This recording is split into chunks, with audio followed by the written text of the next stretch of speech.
will Brandon Staley make it through the whole year if they are eliminated from playoff contention early?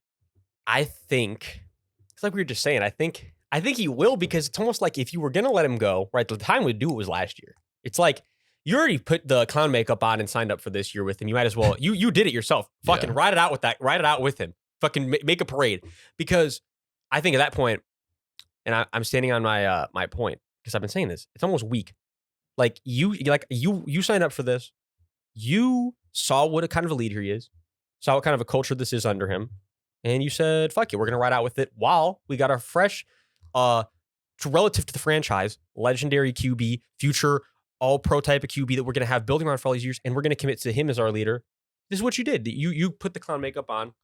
You sat in front of the mirror Joker style. You got to ride it out with him. I'm sorry. Staley and Dennis Allen, they're shaking hands.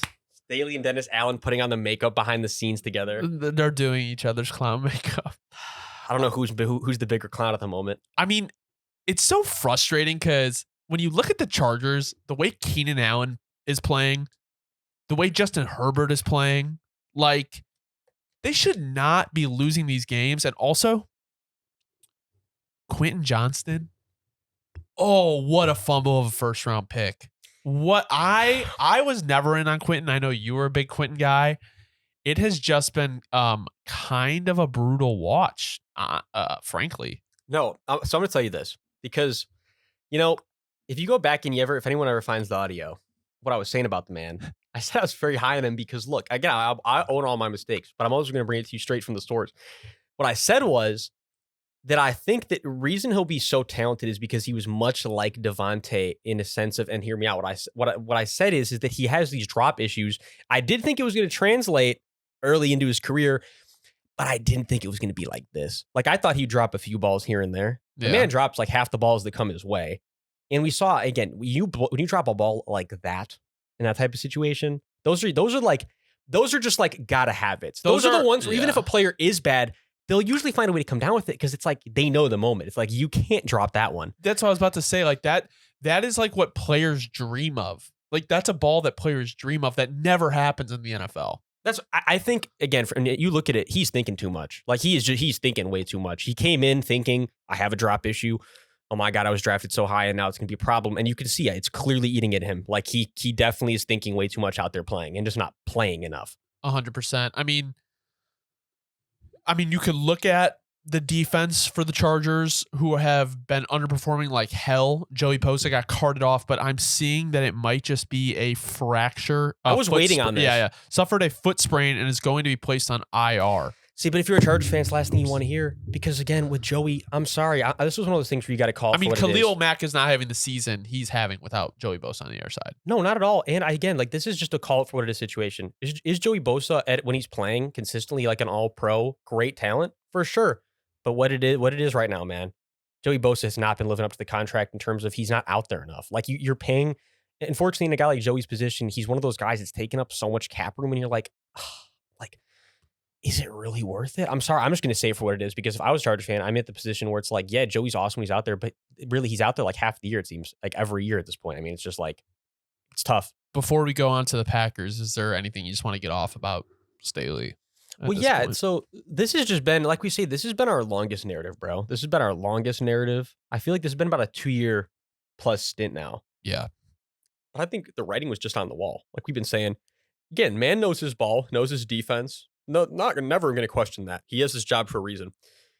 But when it comes to the leading the men, being the guy who everybody has complete faith and trust in, like, is he going to be able to do all that? Again, that's where it came down to. And like you said, the way he gets mad, it's not even like, it's not the way, it's not like, and like a leader of men. Like, no, it's like a very bitchy, like whining, sour, solemn, woe is me type shit. And it's like, dude, you are the reason this has been the issue. And I wanted to bring up, just because it really grinded my gears, genuinely, I want an explanation. What the fuck is Ian Rappaport like sucking up to Brendan Staley for? So funny you because say he wanted to talk shit about Caleb. I saw a comment on Twitter. I don't remember who it was. I'd give the shout out to the @. But they said, the tweet said something along the lines of, it was like, it said like, oh, we're cucking for Brendan Staley and talking shit about a college athlete in the same week. Like, that seems logical, Ian. Like, you're on a little bit of a weird little fucking stretch here, dude. Yeah, I usually like Ian, but I guess Brandon Staley and Ian Rappaport have the same agent. And in that tweet, someone quoted and said, "Good try, puppet." That's what Tyler just sent us in the group chat. But see, that's where it made me so mad because it's not from the kindness of Ian Rappaport's heart. No, it was definitely some agent stuff. It was definitely either some agent stuff or some personal stuff. But just because he's your boy, even if that is the case on the low, don't be giving me this shit because he's not here to be your boy. He's here to fucking provide wins for the city of LA. Not doing it. Yeah, so someone providing a win for the city of Green Bay is Jordan Love. He played pretty good.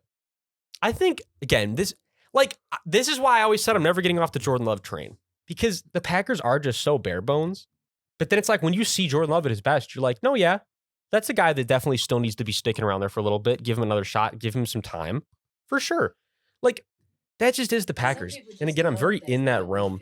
The ads are talking shit to us. Ads are talking shit. No, I'm very in that realm with Jordan Love. Kind of like I feel like a lot of Bears fans are with Justin, where it's like you guys, it's like I'm on the opposite side of it. Where it's like I have to side with the Packers guys in this one. This is definitely the best game of his career. Yeah, because that's the thing is, I would feel the same about Justin if you guys didn't have that pick you guys are going to have. Where it's like the Packers are not in a situation like that though. So it's like with the Packers, I'm saying stick with Jordan, feel it out, give him at least another year for sure. 100%. Christian Watson. Finding his own. Finally, what the fuck are you doing, bro? I was talking my shit. I saw that his dad had some responses to the critics. His dad was talking shit back to me on the low. No, I'm just playing. But he put a breakdown, like explaining something. I'm not even kidding. I saw when I looked up Christian Watson this week. I guess his dad had to come, drop some knowledge and defend him. Hey, same week, look, he wants to come get the touchdown again. Hey, if you're a Packers fan, you got to love to see it. Now you just want to see some consistency, right? I'm not going to gas him yet. We see another good week next week. We'll see another touchdown next week. I'm coming with the shout out for you, Christian. I'm coming with the shout out.